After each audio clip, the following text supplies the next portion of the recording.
Hello, my name is Champy Gimbop, and I am the political fish. Welcome to the first, and I hope maybe a series of a book review. Now, I'm joined on the panel by Matthew Cooper. Say hello. Hi. Hi. And our librarian in chief, Miss Rowdog, does politics. Say hello. Hello. Hello. So what we'll do is we'll just talk about the kind of books that we're into just for the introduction while waiting it to warm up. Usually the magic number is 10 before we start. So tell us, we're having a brief conversation off air like we normally do.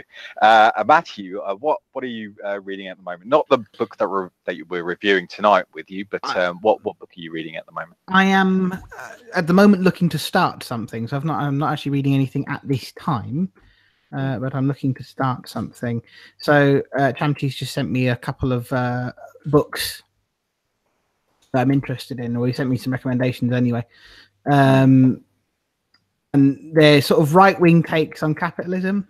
Post or ways of getting out capitalism. And I've always just been intrigued to hear what the other side has to say about it, because it's even they must realize that capitalism can't last forever. So I'm interested to see what they have to say, and I'm just curious how far I'm going to be able to get through it before I start. Yeah, one is definitely a kind of centre left. The other one is kind of right wing, and I told you about some of the ideas that I talk about. The idea that everything is up for auction at any one time, and it was just a bit like and it's that sort of thing where, like, it can be wrong, but I want to see where you're going with it before I just out and out condemn it out of hand. I want to be able to critique it properly rather than just sort of, oh, this sounds stupid.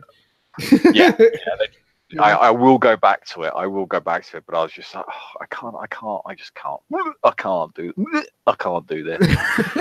out of like things I like to read, I like political books. I like biographies of journalists, which will actually come into play with what I'm reviewing. Actually, I like travel books as well. It's a bit of a sort of guilty pleasure of mine. That's the sort of thing I like to read. Politics books, obviously. So, yeah. What about you, Rowdog? Obviously, you being a librarian, you've got the world of or the romantic world of books at your fingertips, as it were. Yeah. So one of the most recent books I've read before the one that I'm about to review is a book called Hired by James Bloodworth, which I did a review on my channel about. Which is Hired 6 months undercover in low wage Britain, which is a really, really good insight into basically low wage Britain and the different types of contract jobs, like the really shit jobs that low skilled workers have to do. Yeah, basically. And it's like a really fantastic journalist who just spends some time doing these different crappy jobs, whether it's like the care sector or Amazon or Uber in the city, and what it's like. And he just talks to these people. He goes to Wales and talks to ex-miners and really I bet that's fascinating. And he really gets into the minds of what it's like to be unemployed, or how just about making rent, and budgets, and how they get treated by these massive corporations. It's really rough, as you'd probably imagine. But I kept meaning, I put it on my to read list, and I kept meaning to go and pick it up, but because I can't read, it's very difficult to get a hold of on audiobooks. So you should clarify, when you keep saying you can't read, you should probably clarify that for the audience, because I don't think it's not that you can't read, is it? No. It's my brain has a problem with retaining information. So if I was to read, I would only be able to read like a page at a time. And that's obviously incredibly so page in a break, page and break. So things like newspapers and articles and things like that are actually pretty good for me, because it comes in small chunks. Whereas when you look at things like audiobooks, I'm very, very good at retaining information if I listen to it, or at least much better than if I'm actually reading. So I can read it because my brain doesn't work over a specific length of time. Or like graphic novels, I find much easier to read just because it's illustrated. My brain works in a very image centric.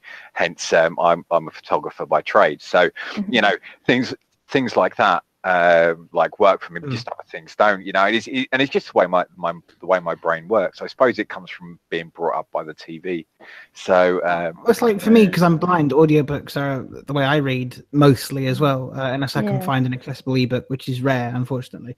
But the thing with audiobooks I find is it depends on the narrator, because really good books can be spoilt for me because the narrator's awful. Like there's a book I've been sort of stumbling my way through slowly but surely, which is by Paul Mason, and unfortunately Paul Mason reads it, and it's not that Paul Mason himself is a boring guy, but when he reads his own stuff, he's incredibly drony, and he makes many mistakes, and he doesn't get them edited out of his recording, and it's just it's a real shame because the content of that book is really good. It's really good. I could probably handle it if I could speed it up, but the problem is that the way I'm reading that book, the player I'm using to read that book doesn't have speed controls, which usually I have access to, because I'm one of these, because I'm blind, I'm used to listening to a fast-paced screen reader. So I will speed things up to 2 times the original speed because I can understand it and I find it more bearable for me. Sure. Excellent. Well, yeah, go on, Rowan. But yeah, like the irony with the book that I was just talking about is that I actually had to buy it on Amazon, which I felt really bad about, because like this is a book about basically slave labor within Amazon, and I'm buying it. Speaking of that, did you see the news story that's come out today from the States? Amazon have pledged to pay all their workers $15 an hour. Ooh. No, I didn't see that. So this is the breaking news today, is that they're going to pay all their workers $15 an hour. They haven't, as far as I've seen, they've not said when it's coming in yet. I'm hoping it's I'm immediate. wondering if there's any sort of catch to that. There must be, surely. But they've been copying a lot of bad press lately, and there's been some videos going around from sort of internal videos that weren't for public viewing going around of sort of trying to stop unionizing within the workforce, and some really sort of subversive stuff going on. So if this is to combat that, I don't know. There's obviously going to be a catch, because there always is. But positive story. It's a start. Yeah. Well, they're probably going to go, oh, we're going to lay you off due to automation anyway, so we can afford to do it. We're like, oh, right. That's coming regardless, though, isn't it? Yeah, sure. I know. Right. I mean, we're almost. I was like, the magic number is usually 10, but we were at 9. I've got a question for and then before we start, okay, because I gave mine. What's your guilty pleasure genre? I wouldn't say it's a guilty pleasure. I'd say it's like, a book that I'm not ashamed of reading. Well, a genre of books. I enjoy reading sort of like kind of dark, gothic-y sort of style books. So, I mean, I studied things like, during my degree, I looked at stuff like Wuthering Heights, and I've got, various like what's the name, like Daphne du Maurier and like Rebecca and like Susan Hill, sort of books like that, and like The Woman in White. I find those books fascinating. I'm not really a fiction reader. I love TV shows. I love movies. I just never get into fiction books. Will Slater says in the chat, think of buying that book off Amazon as peasants stabbing their feudal lord with his own pitchforks. I suppose there is that. Yeah. Well, I never spoke about the books that I read. I generally read, just political books, and I read economic books just because there's no way of actually escaping the two. But when it comes to economic books, rather than the dense parts of them, I'm interested in why economic decisions came to within our kind of contemporary society, and I like history books, So specifically, Yes, Japanese ancient history, Korean Like ancient non-fiction. history, I non-fiction. love my modern history. I really love modern Generally, history. generally, yeah, I 99.9% of all books I read are all non-fiction, but I do dip my toe into fiction now and again, and that's where I suppose my guilty pleasure, and that'll be trashy sci-fi novels. So, Yeah, interesting. I love Nicole like saying, the Alien books and the Predator books and the Alien versus Predator books, and I read a great triple book called The Rage Wars, and it was really gory and stuff in places, and really dark and really well read as well. So, when you're looking at a book like that, it has to be, I suppose.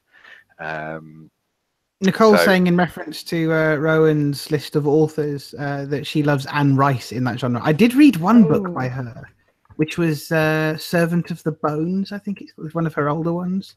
And that's interesting because it does use history, but it's like a sort of historic fiction / fantasy thing. And I could get into that. That was interesting. I've seen two of the books I've seen two of the films of hers that were made into film. I've seen Queen of the Damned, and I've got Interview with the Vampire, both of which are pretty good. Yeah. Excellent. So we've reached the magic number. So what I'm going to say, yay!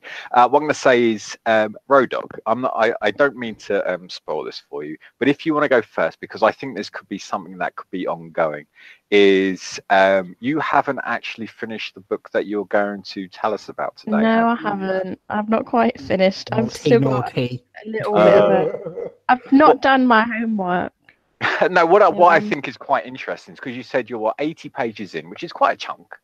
And I thought if you can give us something, how you not really spoilers where you think the characters are going, but what you think of it so far.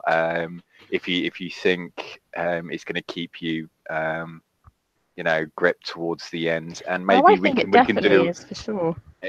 Maybe we can do a kind of running theme on this, and then maybe next time I do one of these videos, whether you're 2/3 through book or 3/4, you can say, oh yeah, it's doing this well, and there's been a couple of great twists or whatever.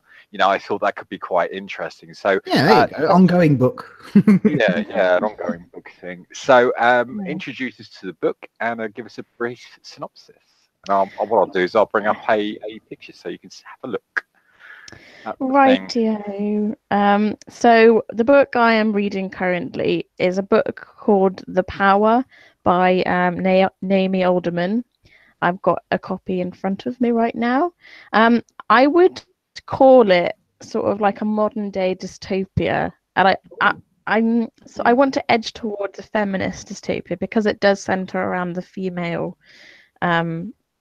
gender, in that it's set sort of in the modern day, as I said, and it centers around 3 or 4 characters, and the book sort of follows them throughout the book and what they do.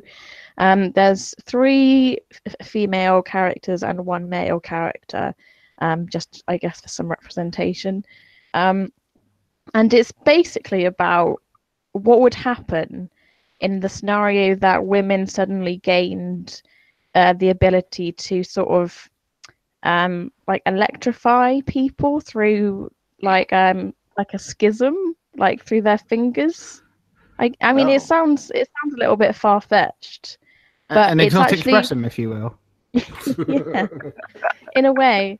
But I guess their ability, like, it sort of tips the scale. It's sort of like tipping the scales, as it were, from like a male-dominated society where sort of males have always had the upper hand over women, to women now have the power to sort of dictate or challenge authority and become the upper hand.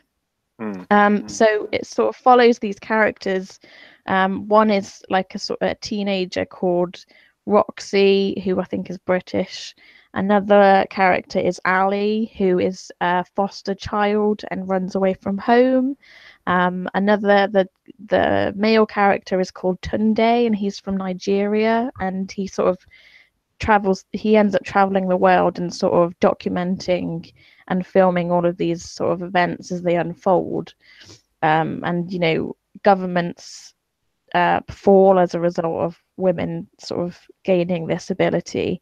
And it's sort of all about power in its different forms and how it's used, whether for good or for bad, and how it's influencing people, what people think of it. So, for example, there's a character called Ali, as I said, who runs away from home. She kills her foster father, who is abusing her, and she travels across state to like a convent where she's brought in by some nuns, and she develops this power, this like electrocution sort of power, and she sort of becomes like a cult figure because she's quite powerful. She's quite powerful when she's using it. So the nuns obviously see her as like a devil, like she's got the devil inside of her. So she must be burnt along with her other sort of friends. And I'll actually read you a paragraph of what I've just read because I think it's quite interesting. It questions authority, and it also questions like and subverts sort of the idea of religion and our sort of perception of it. So I'll try and set the scene for you. So Ali has just encouraged her sort of nun sort of friends who was like sort of still learning the teachings to like come down to the beach with her and sort of baptize themselves in the water. And so they go up to her and they ask her these questions. So here goes. So they come to ask for her teachings. They say, "Why do you call God she?" Eve says, Ali has started calling herself Eve, by the way, as like the first woman. God is neither woman nor man, but both these things. But now she has come to show us a new side to her face, one we have ignored for too long. They say, "But what about Jesus?" Eve says, "Jesus is the Son, but the Son comes from the Mother. Consider this, which is greater, God or the world?" They say, for they have learned this already from the nuns, God is greater because God created the world. Eve says, so the one who creates is greater than the thing created? They say it must be so. Then Eve says, so which must be greater, the mother or the son? They pause because they think her words may be blasphemy. Eve says, it has already been hinted in scripture. It has already been told to us that God came to the world in a human body. We have already learnt to call God Father. Jesus taught that. They admit that this is so. Eve says, so I teach a new thing. This power has been given to us to lay straight our crooked thinking. It is the mother, not the son, who is the emissary of heaven. We are to call God Mother. God the Mother came to earth in the body of Mary, who gave up her child that we could live free from sin. God always said she would return to earth, and she has come back now to instruct us in her ways. They say, who are you? And Eve says, who do you say that I am? Ali says in her heart, how am I doing? The voice says, you're doing just fine. Ali says, is this your will? The voice says, do you think a single thing could happen without the will of God? There's going to be more than this, sweetheart, believe me. And that's basically sort of the paragraph. She's basically got like a voice in her head that sort of tells her sort of to do things. This is fascinating. Have they addressed the possibility of, say, something like schizophrenia or mental illness?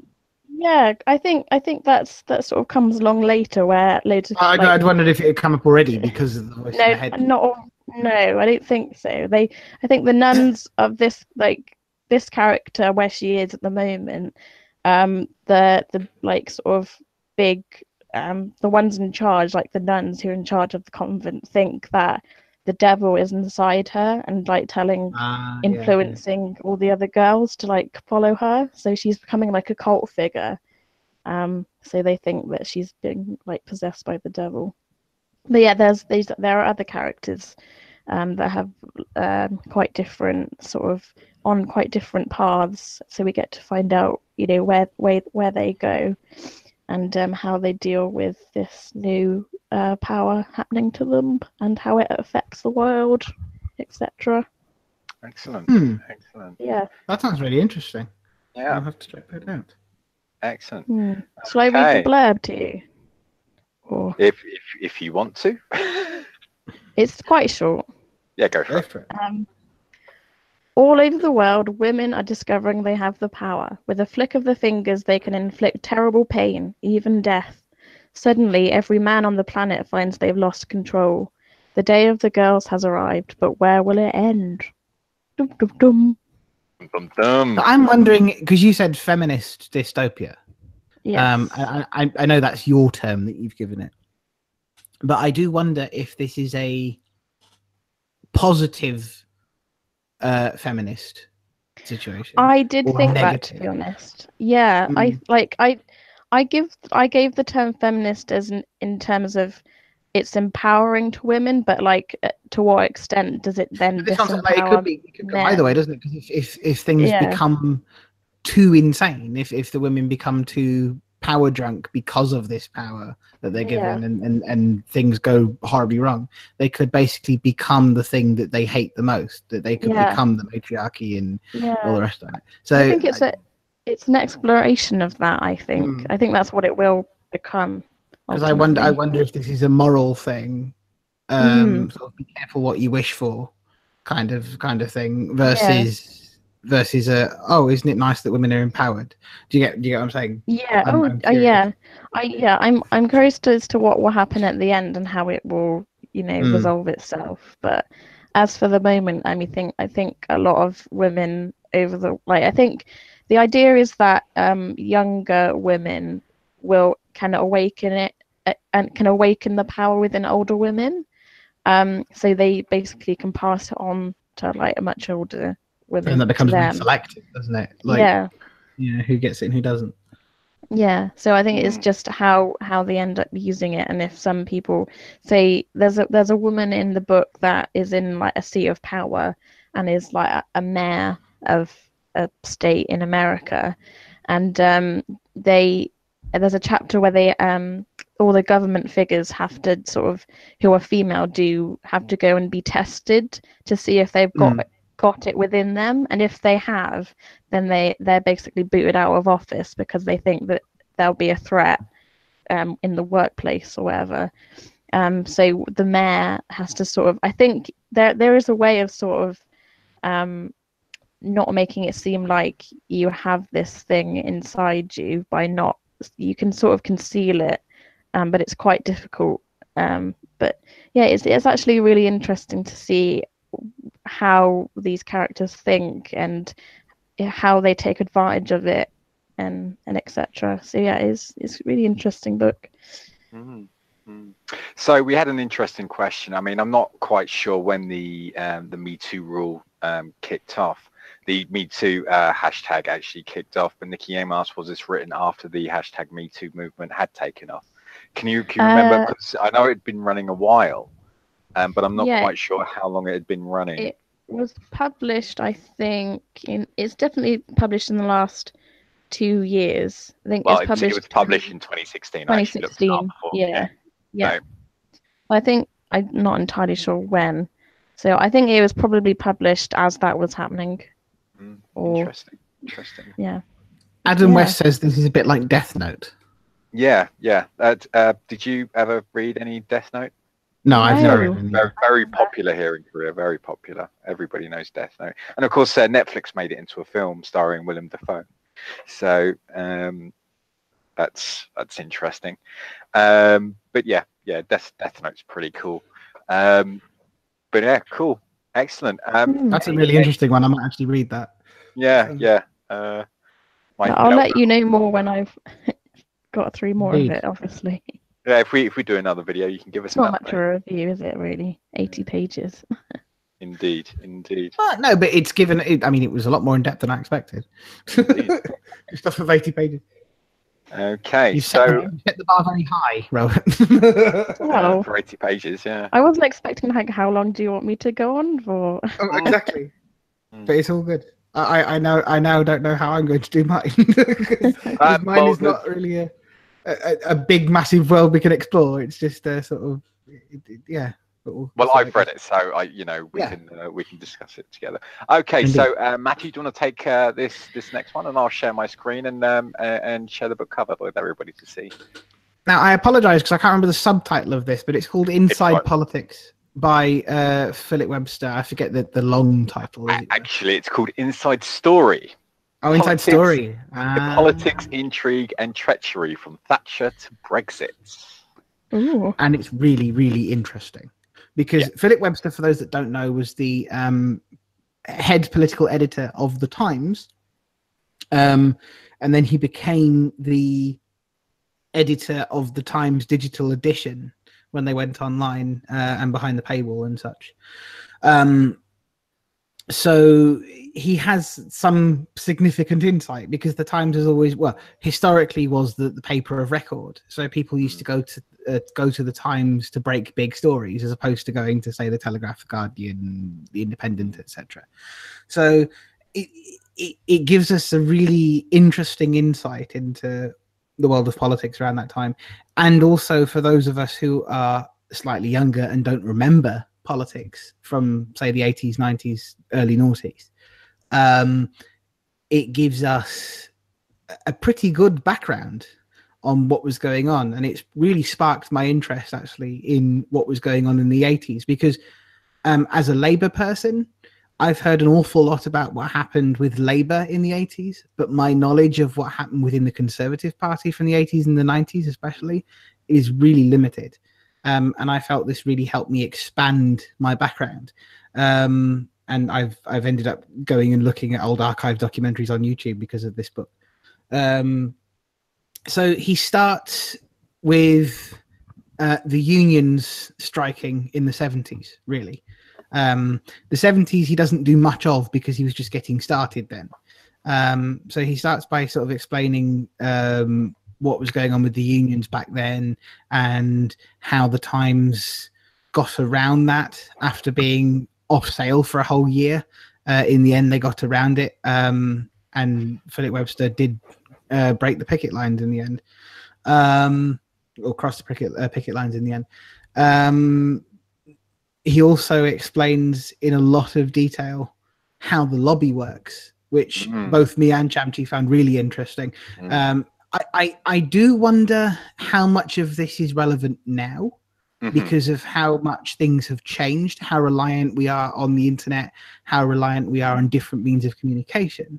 So there's a part of me that goes, oh, this is interesting, but how much is relevant now? And I don't know if Philip Webster is still involved in the press anymore. So there's a part of me that thinks, hang on, all this is really cool, but it's only really relevant up to a certain point because surely they've worked out a better way of communicating by now. But yeah, it does give us a really good insight into how the lobby worked, especially also into things like the lunches, the press lunches that used to go on. And how information would be passed through these lunches and how seniority could be dictated by who you went to lunch with, what reporters you went to lunch with, etc., etc. So that's interesting. I don't want to spoil it for people who haven't read it, but it's definitely worth looking at if you're interested in how the press get their stories, or used to get their stories at least, and how things leak. Because that's always intrigued me. Where do these people get this stuff from? And it actually comes from an awful lot of high up places. You always suspect it'll be some kind of civil servant who's disgruntled or whatever, and it ends up actually no. A lot of the time, it's usually a junior minister or even a senior minister who wants things to get out ahead of the government. There was a case where Philip Webster was called into a tribunal. Into a committee because of something he leaked during the Thatcher years, and almost got himself into quite a bit of trouble. But because of the parliamentary session and because an election was called, nothing really came of it.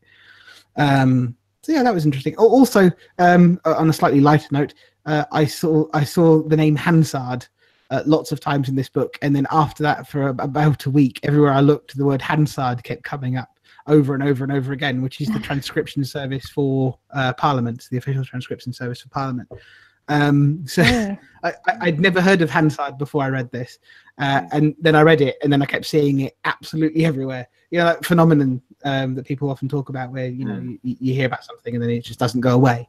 Then we get into obviously what happened with Thatcher, and a lot of the Conservative Party infighting, and also what was going on with Kinnock and their little jaunt to Africa sticks in my head. Specifically, where there was some, shall we say, some miscommunication in a country that wasn't so friendly, and they were essentially held hostage for quite a while by soldiers, imprisoned. So that's interesting.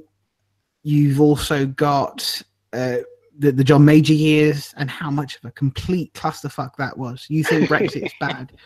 You think that you think the Conservative Party going through Brexit's bad. Look back at the 90s and the arguments over Maastricht. There are an awful lot of parallels you can draw between what's going on now and what was happening back then, especially with people like John Redwood, who are still relevant now. People like John Redwood and Michael Heseltine and the like. And Ian Duncan Smith, for that matter. Ian Duncan Smith. It's refreshing to hear that Ian Duncan Smith at least is consistent. He's not a Boris Johnson. At least we know that Ian Duncan Smith has been against the European Union from the start. This isn't something new. Then we get into Labour, the new Labour years, and some of the conflict between Brown and Blair. That was really interesting because, especially when we get to the potential for us to join the euro, and how much resistance there was from certain sides of the government, and how much people as advisors made an awful lot of difference, and how much difference an interview can make, and how an interview is conducted can make, even to the press. So if an interview is conducted poorly to the press and the public doesn't see it, because the press has to report something, sometimes things don't go according to plan, and shit can really hit the fan. So where else can we go from there? Then there's the question of Iraq and robbing Cook, and all this sort of stuff. I actually, because of this, went and watched the Robin Cook speech, which I hadn't watched in full before, which was quite interesting.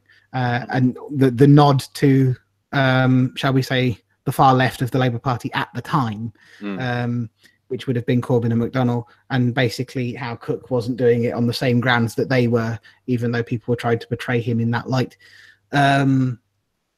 Then you've got what happened when Blair stepped down, and all the machinations around Brown, and how Brown could have ended up staying in office for much longer if he'd actually followed through on a snap election, which I had completely forgotten about. I didn't even think that there was this in the offing. So yeah, not long after the Glasgow attack, there was all this talk of a snap election, and everyone was prepping for one, and people were virtually announcing it to the press, and then it didn't happen. So in 2008, we could have had another election. Just think of a parallel universe where in 2008 we had another election and Brown had another 5 years. That's crazy. And the only reason it didn't happen really was because of the crash, and Brown being reluctant to do it. So just think of that for a second. We could have had New Labour. Wow. I know it's not the it's not Labour of now, but it's better than the Conservatives. You could have had New Labour for another 5 years. That could have been potentially really interesting. Wow. And the last bit really for me is Brown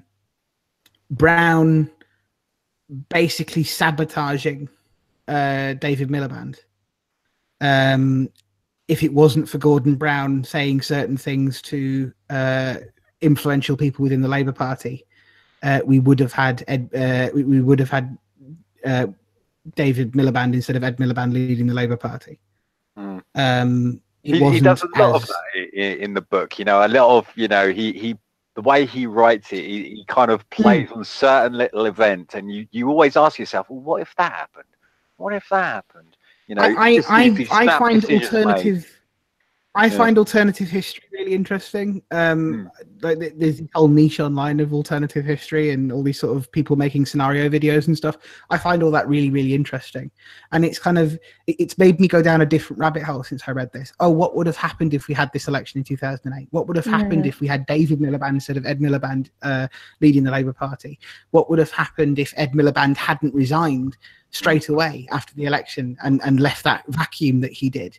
Would we have had a Jeremy Corbyn Labour leadership? Would we have had somebody else take over? I remember when Tony Blair resigned and Gordon Brown stepped in, because I think I was 2008, was it 2011? 7. Was it that? 7. Oh, 2007. 7. Yeah. Okay. Because I was at sixth form at that point, and I remember like hearing on the radio that he'd resigned and Gordon Brown was taking over, and I was like, I was still in that's secondary curious. school. I was doing my SATs then. Yeah, I was like, that's curious that there's not going to be an election, because, you know, in the case of Theresa May, with David Cameron stepping down, there was an election, wasn't there? So I was like, oh, so, you know, we're not even going to vote on who. See, this is why I was so surprised when we had an election when May stepped in, or why there was all this talk of one. Oh, does May need a mandate and all the rest of this? And I was like, well, hang on, we never had one after Brown. And obviously, because at the time I was only in secondary school, I wasn't really as politically aware as I am now.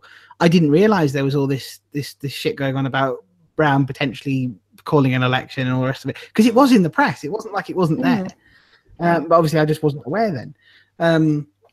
But that's crazy that we could have had another 5 years of Gordon Brown, and he might have even had a bigger mandate than he did in 2005. Well, than he did off the back of the 2005 election, because things were going reasonably well. So that's a really interesting sort of what if scenario. Would David Cameron still have led the Conservative Party after that? Would we have seen someone, say, like David Davis step in, who lost to Cameron in 2006, wasn't it? What would the Conservative Party led by David Davis look like? Like all these sorts of. But no, this is something that, you know, it's been running around my head for the past week since I finished reading this book.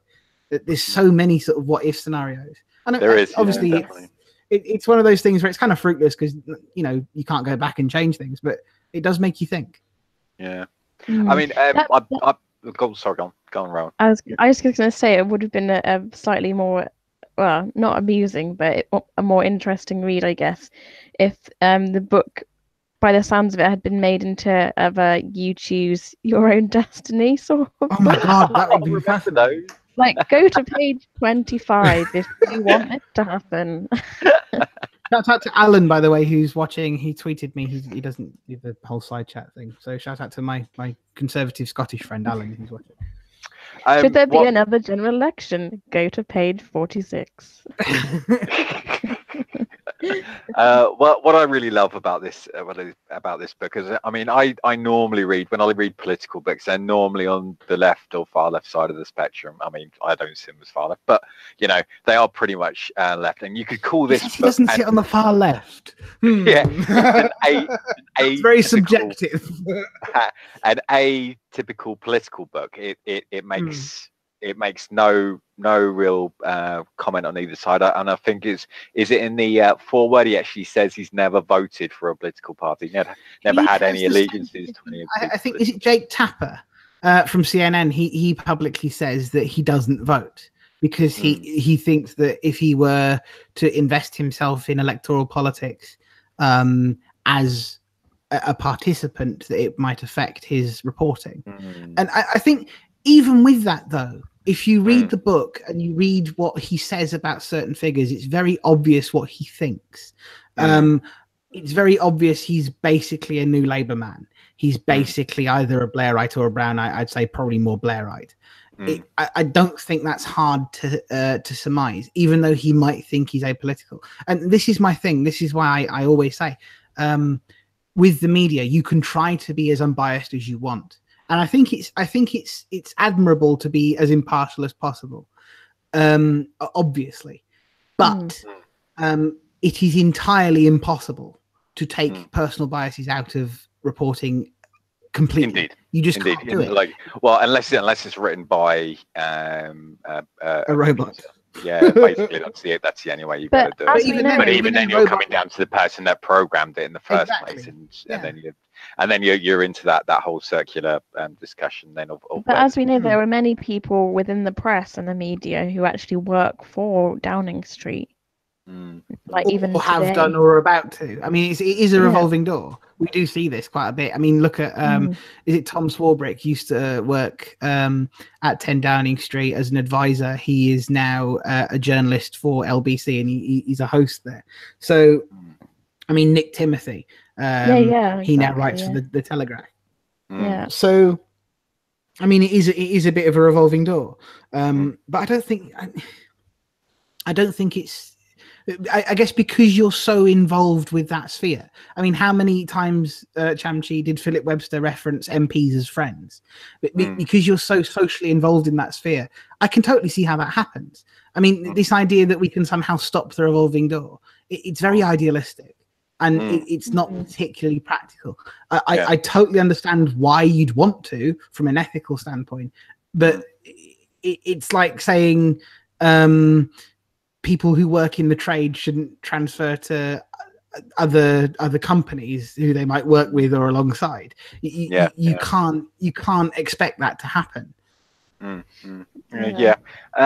What I particularly I did find interesting and what opened my eyes was the how deep the Europe divisions actually go into. I mean, these fractures within the Tory party have been going on since the 70s, and I really didn't realize how deep those fractures were, because obviously the thing is about the Tory parties, they tend to argue in private, whereas the Labour Party argues in public. So these divisions, and like you say, you had through the late 70s, and then with Maastricht in the 90s, and then of course it blew up again with Brexit in the 2015 manifesto, and obviously the Brexit vote. So and obviously carrying on some of the leadership elections, checkers. So it's even with some of the leadership elections in the 2000s. I mean, look at Michael Howard versus Ian Duncan Smith and all that stuff.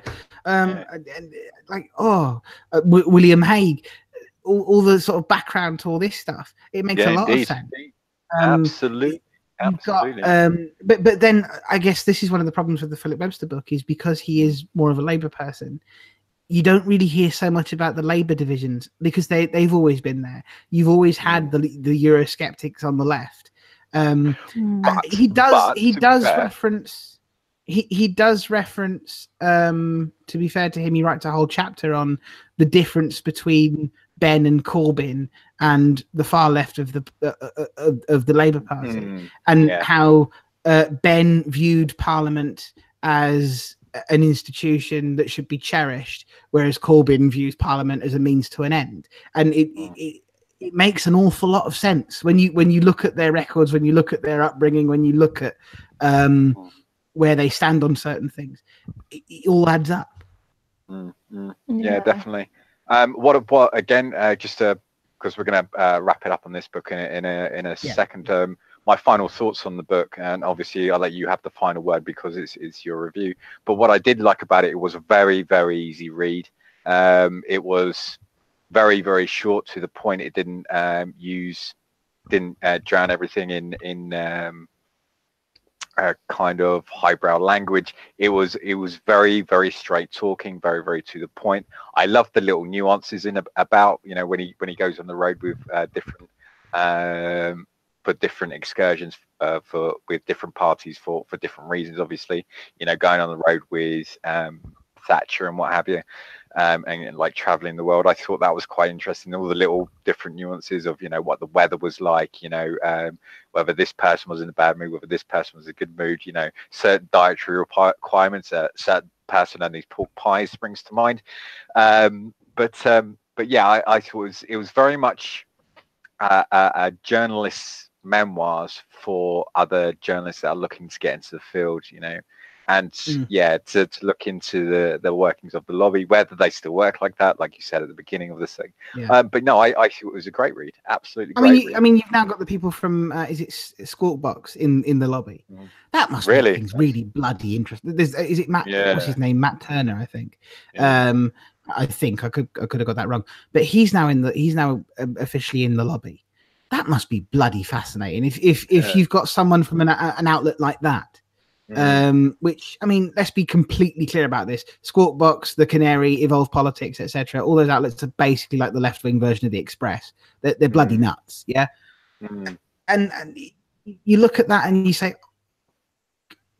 a person like to MPs on a social level. Bloody hell. Well, sure, but I think it's about time that the lobby did move on, because you say like the left-wing version of the Express, fair enough, but the Express has pedigrees. Squawk Box and Canary don't have that pedigree. Well, I would say the Express used to have pedigree. If you look at the Express now, I'd say most people view it as a rag. Most people talk about it in the same sentence as the Star, for God's sake. Like, I'd say, yeah, fair enough. It used to have pedigree, but I would say to argue it still has pedigree now is a bit. The Sunday Express, maybe, because that's a different outlet. Again, it's it's the difference between the Daily Mail and the Sunday Mail, or Mail on Sunday. But the Daily Express, no, I don't think it still has anywhere near the pedigree that other outlets do. So what I would say, and it's slightly diverging from this book, but it's along the same lines, and why I would urge everyone read this book. I watched a UKIP party political broadcast from 2001. Oh, really? Wow. Because I'm weird and Anunnaki, and I go looking these things up on YouTube, and they were talking about 52% of people were going to leave the EU, or voting to leave. Were in a survey would vote to leave the EU. Wow. That's oddly prescient, isn't it? Yeah, that's weird.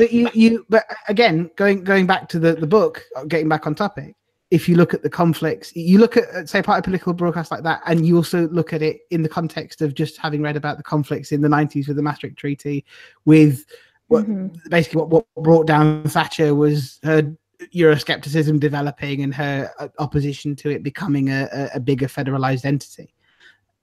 It all makes sense where this comes from. The fact that anyone was surprised that Brexit even came up for a vote, let alone happened. If people are still surprised by that with any understanding of history, I'd love to know what planet they live on, because this has been coming for ages, and reading this book makes so much sense. It all makes so much sense. So in a way, you're saying this book is sort of presenting to us sort of Euroscepticism and Brexit sort of being pushed across the decades to now. That's not its aim, but it does do that. It's not what it's supposed to do, but it does do that. And I'd say anyone with any interest in recent political history who is a bit of a newbie like I am, because of your age or whatever, read this book. It's really, really good, and do some further sort of exploratory watching. I've been finding there's a channel on YouTube called a guy called David Boothroyd, and he uploads an awful lot of like old Panorama episodes from the 90s and old Newsnight episodes and stuff. And it's, having read that book, it's so interesting to go back and look at those, because you go, oh, this all makes so much sense, and this all is such a parallel to now in so many ways that I would never have thought of before. Yeah, definitely. Wow. Excellent. So final thoughts? I mean, I definitely recommend it. Do you want to wrap it up in one sentence, or are you pretty much done? Just 5 stars. Go read it. Yeah. I thought it was brilliant as well, and it was like I said, it was very, very easy to read, and it didn't drag you down with political jargon, and it's very much to the point. So yeah, thank you for that, Matt. Like I said, I loved it. Now the book that what's it called again? Sorry, it's called Inside Story. Okay. By Philip Webster. By Philip Webster. I'll make a point of tracking it down. Excellent. Apparently, I was told by a friend of mine that he's got a few books. I didn't realize this, so I'm going to go find some more of his stuff, because apparently that's not the only thing he's written. Cool. Me too. Yeah. Me too. The book that I'm going to review, let me share my screen again, is called, I can find a decent picture for this one, so is called Don't Let My Past Be Your Future by Harry Leslie Smith. And this is kind of part political commentary, part autobiography. So Right. he talks about his life between the years, well, he was born in 1922, and it runs up to about 1955, but it concentrates on the years really between 1922 and 1940, which is when he went to fight in the Second World War. And of course, he does a big chunk at the end on post-war and what was done to revitalise Britain in the post-war years. You know, what with the NHS and house building and whatever. But most of it is concentrated between the years of his memory. So kind of mid to late 20s and all the way through the 30s. Now, I didn't have any. I didn't do this on purpose. It was just the way the books were laid out in my audio book player. But I actually went from The Road to Wigan Pier by George Orwell straight into this one, right? And I know, right? But they are incredibly similar. Incredibly similar. I mean, I assume most people out there have reread it. I mean, it was a rereading for me. I haven't yet. I need to. I read it, but it was a very long time ago. Yeah. Yeah, so, I think I started reading it once and then stopped. Well, it's a basically The Road to Wigan Pier is a document on the living conditions and society in the industrial centres of Britain in the 1930s. And because this book goes through the 1930s quite generally, and he talks about a lot of the subjects that George Orwell talks about in The Road to Wigan Pier. So, you know, kind of the living conditions that people were living in, you know, the kind of diet they had, you know, what life is like for their dad, and you know what life was like, you know, before NHS, before there was any, you know, kind of housing standards, any kind of welfare. Indeed, you know, they talk about, you know, them living on one meal a day, and this meal would be, you know, bread and dripping or whatever, or lucky if they got some bread or crusty bread. And, you know, in the winter not having any coal, so him and his older sister having to go up to the slag piles for outside the mines, and that, like, with a bucket and just picking up the little shards of coal that are accidentally thrown out. But what he does is he'll pick a situation that was true in the 20s and 30s that he can see being repeated. So he does this. I mean, I'm not going to go into too much detail because I think you guys should read it. It's especially if you like Road to Wigan Pier.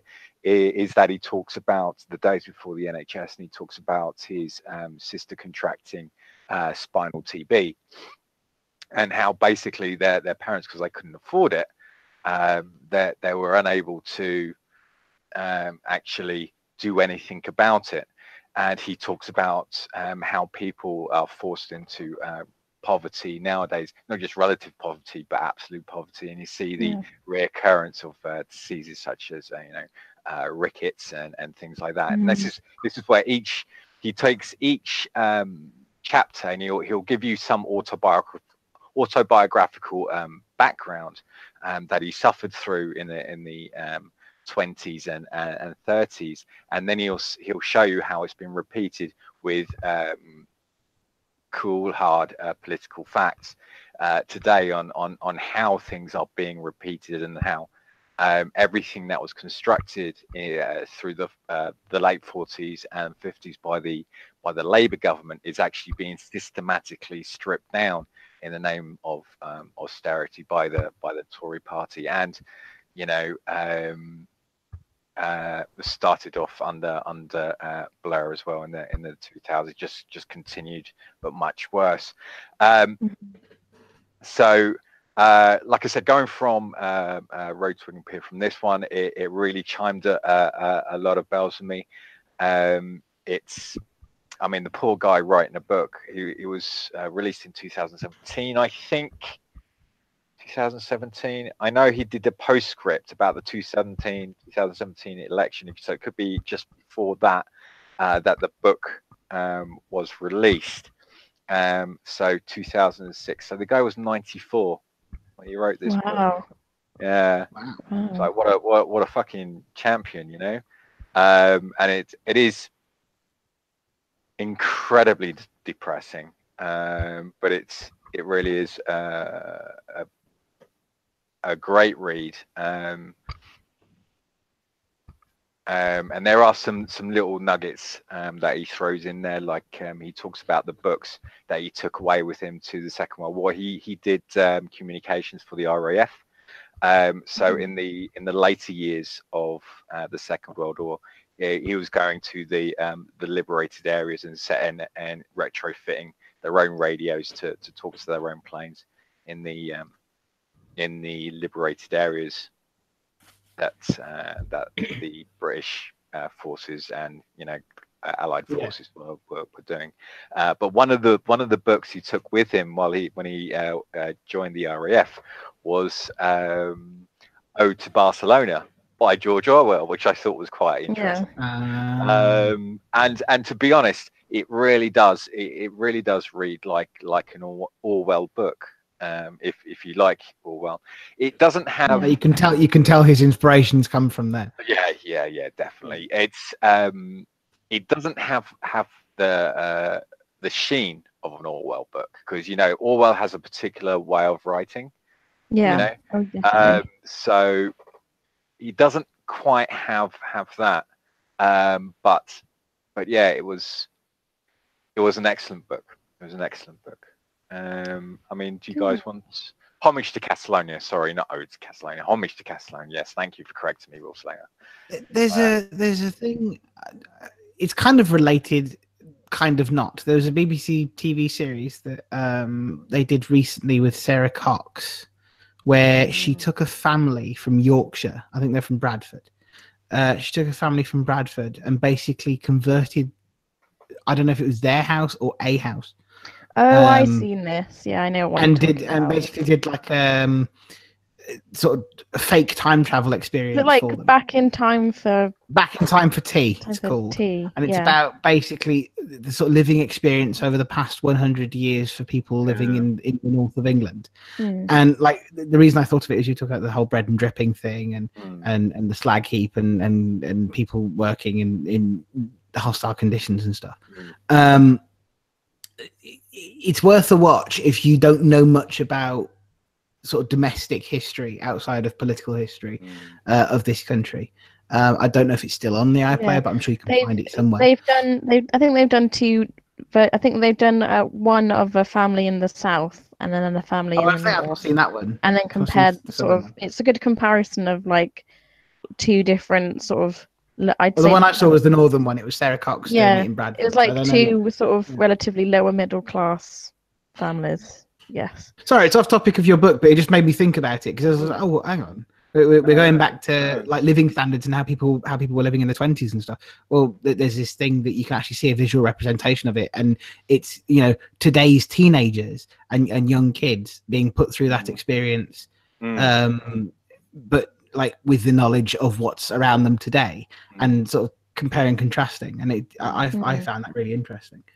Yeah. I mean, obviously, it seems to be a kind of backbone of Tory policy that, you know, when the Tories were in power from during the Great Depression at the end of the 20s and the 30s, obviously it was austerity, cutting back, and it was like, what are you going to cut back? There was nothing really to cut. Then, when was Ramsay MacDonald in charge? Because he was a Labour guy. I'm pretty sure that was around that time. So but even then, They were pro austerity as well. Okay, and even though Harry Leslie Smith is a Labour person, and he will never vote anything other than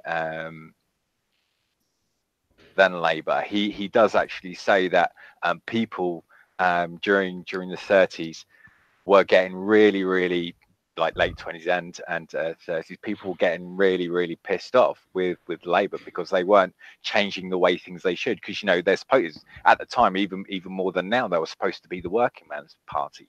Yeah. So I guess the big issue I have with that narrative is things are very different to now. Even if like sure. austerity now in this day and age, it clearly isn't the right policy. Yeah, but back in those times, you didn't have the same kind of financial infrastructure that you do now. Sure. So it's a case for me. I there's a part of me that thinks, did they actually have a choice then? Because the way that finances worked then wasn't so theoretical. It was more about physical wealth. It was actually about gold and all the rest of it. Yeah. So there's a part of me that thinks, hang on, I get the critique, but sure. It's interesting. It's interesting, actually. I'm sorry. Okay, go on, Rowdog. Now, it's interesting that when you mention like Tory austerity, and when you go, they'll just keep cutting back services, etc. This is slightly off topic and slightly anecdotal, but the other day, the sun was out, and I was thinking to myself, like, oh, imagine if the Conservatives decided one day to privatise daylight. I was like, but hang on a minute, they actually did. They actually. It's like that's the thing that is free to everybody, isn't it? You can't really control sunshine, but that's the thing they actually did try and do in the 18th century, I think, with Pitt's government, or the I think the early Conservative governments of the 18th century, where they tried to tax basically daylight as a way to like it was basically labeled as the window tax, wasn't it? Yeah, it was window tax, and that's where the phrase daylight robbery comes from. Yeah, I've actually noticed this. So if you see like really old buildings that are built in like the 17th, 18th century, when they're doing renovations in it, they'll actually find where windows have actually been bricked up. Yeah. To stop the window tax, as it was known as, because to stop the daylight coming in. Back in the days when they tried to tax literally like everything from daylight to everyday household objects, like even candles, like and that's real, like that actually did happen until obviously people didn't like it. So.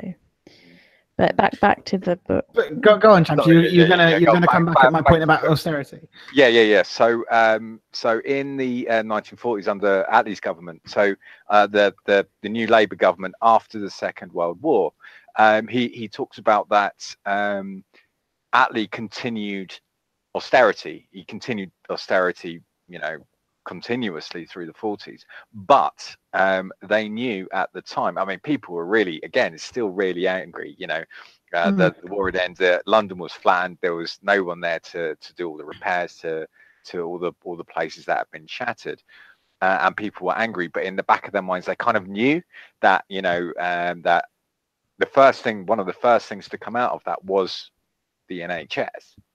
Yeah, that was one of the first releases, but they knew in the back of their minds that they like, although they have austerity, they were actually constructing this in the background. And then when it was released, everybody's like, oh, huzzah, we never have to worry about getting ill or whatever, and all that grandpa's dodgy knee or dad's dodgy knee can now go to the hospital and get it looked at, kind of thing. To your point about austerity and it being a Tory policy, and this kind of goes against that a little bit more. You were saying, oh no, hear me out, and then I'll in the 60s, Wilson, who was a Labour man.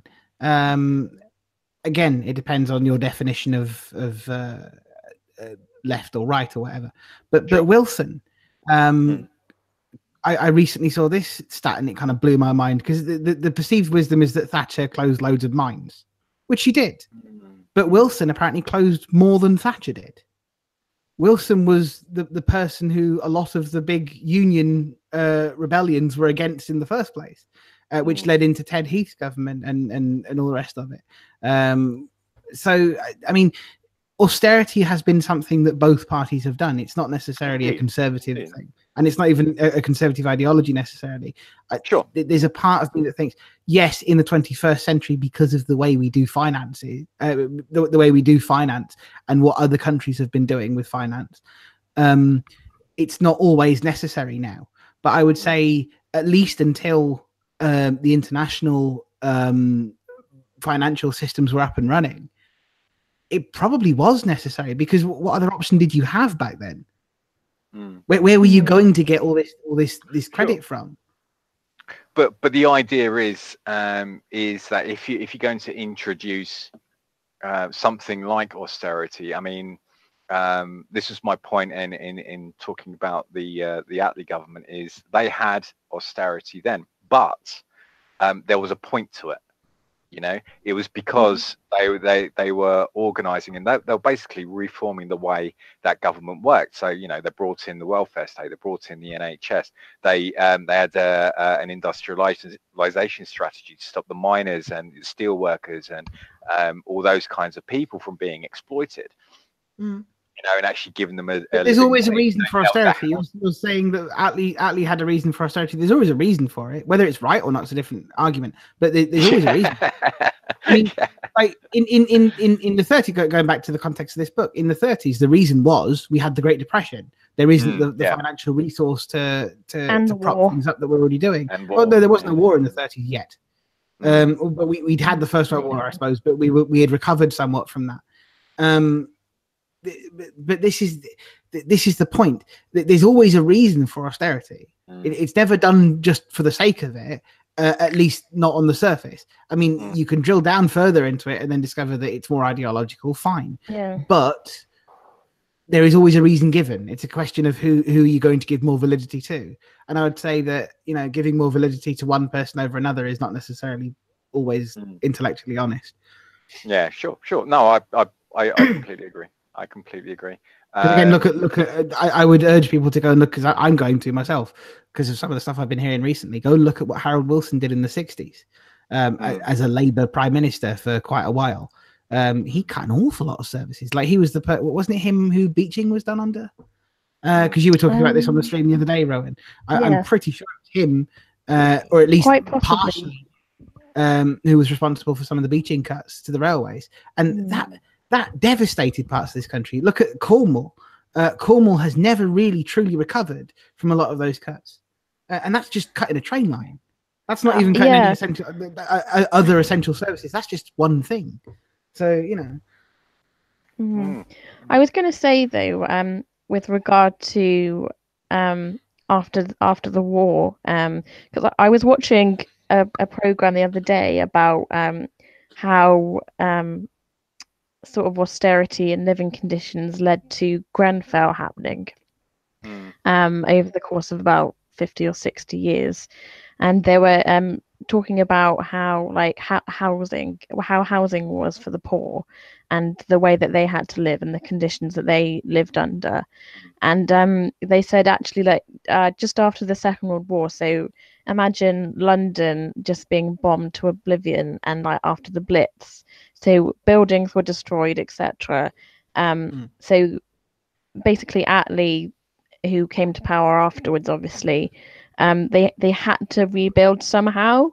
So they came up with they basically sort of the rich and the poor ended up living side by side, living together for the first time ever.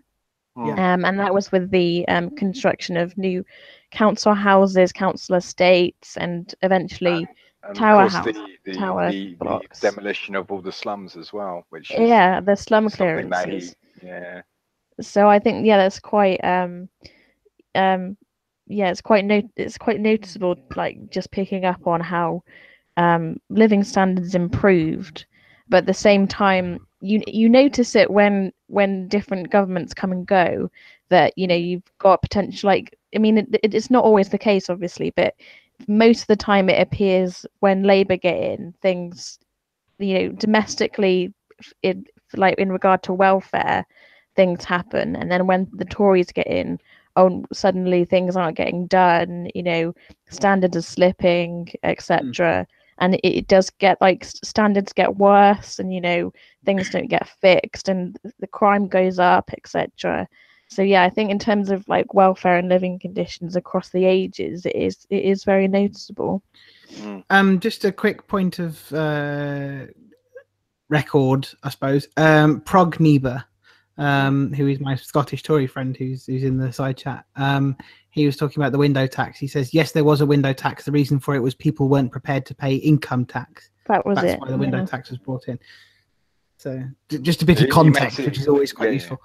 He also makes another good point that Italy had two advantages. Britain was the largest recipient of the Marshall Fund money, even though we were not nearly the worst affected.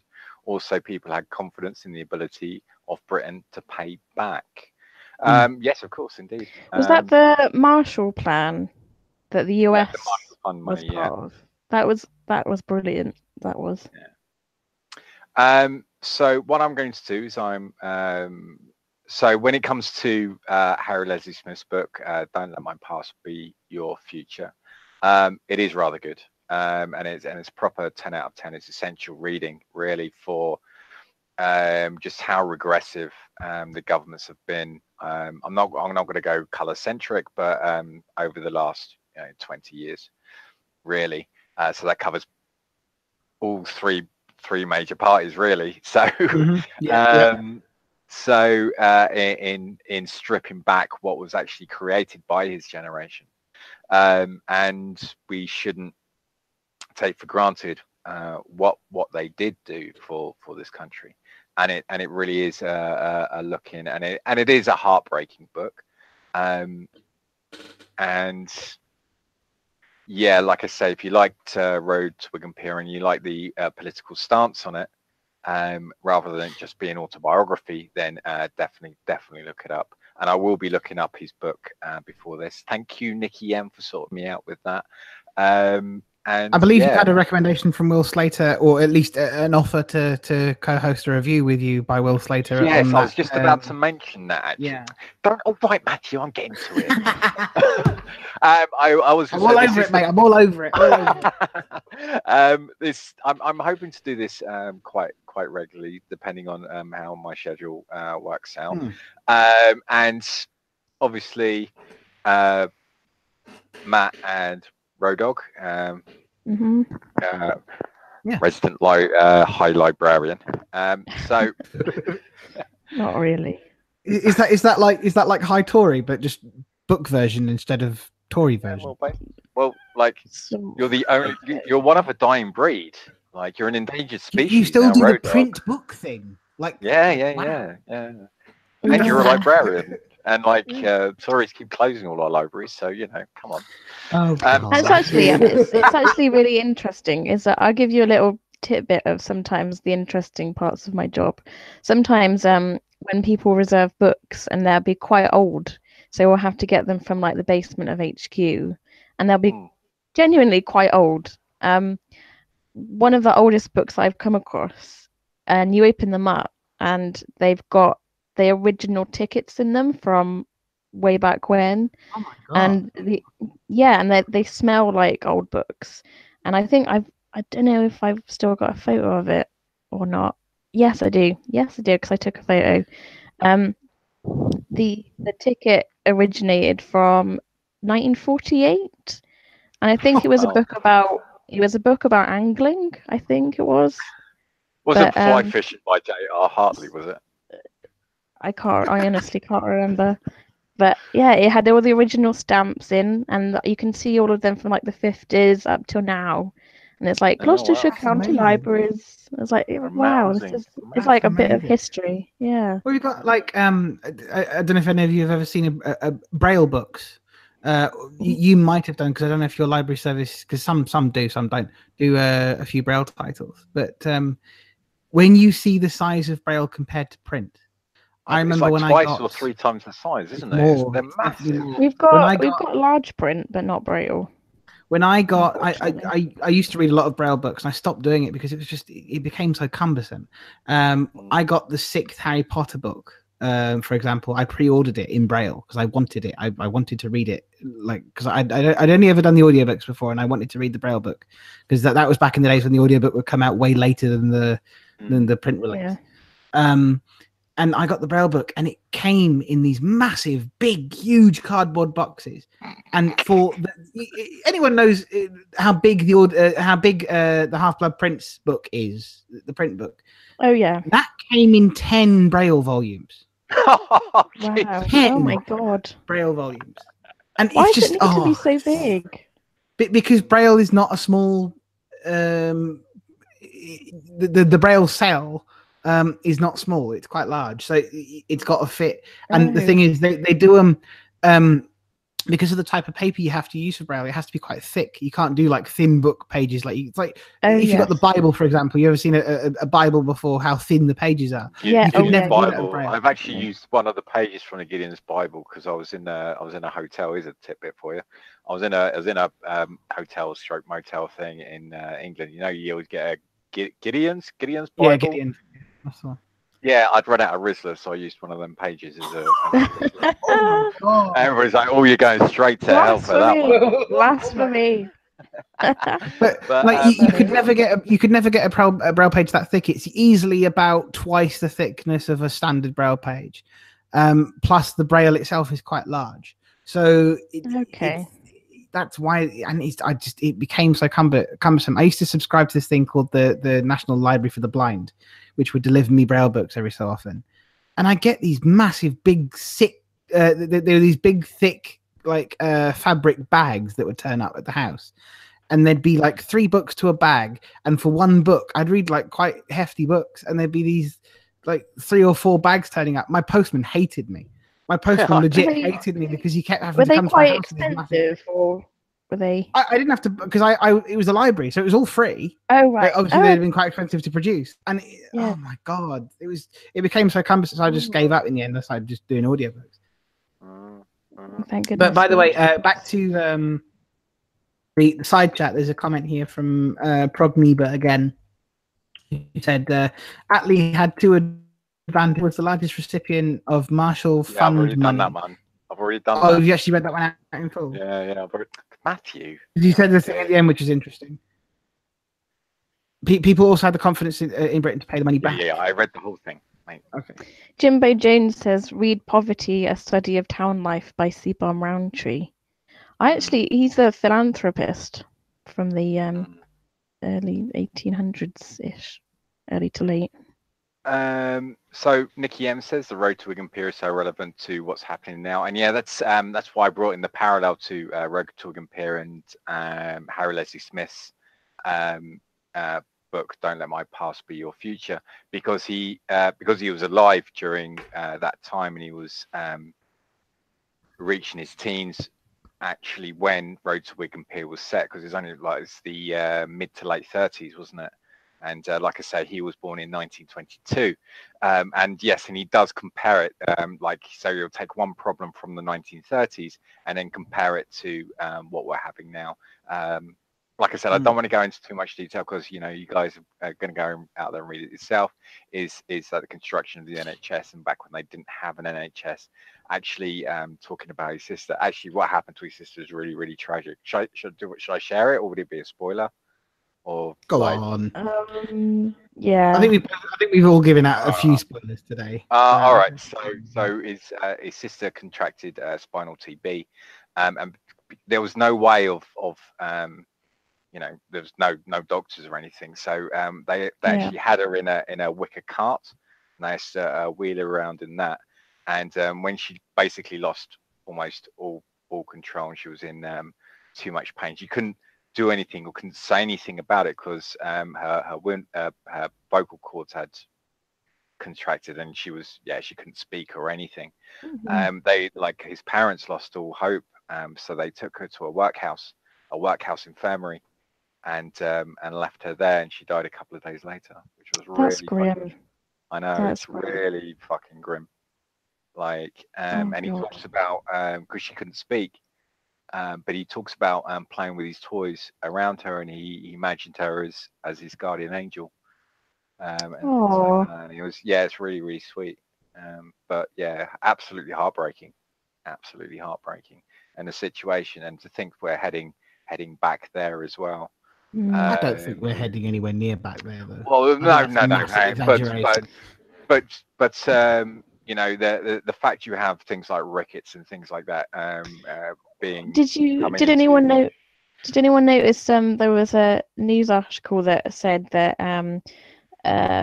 mortality rates of the UK had either stopped or gone slightly backwards. It stopped. Yeah. It stopped.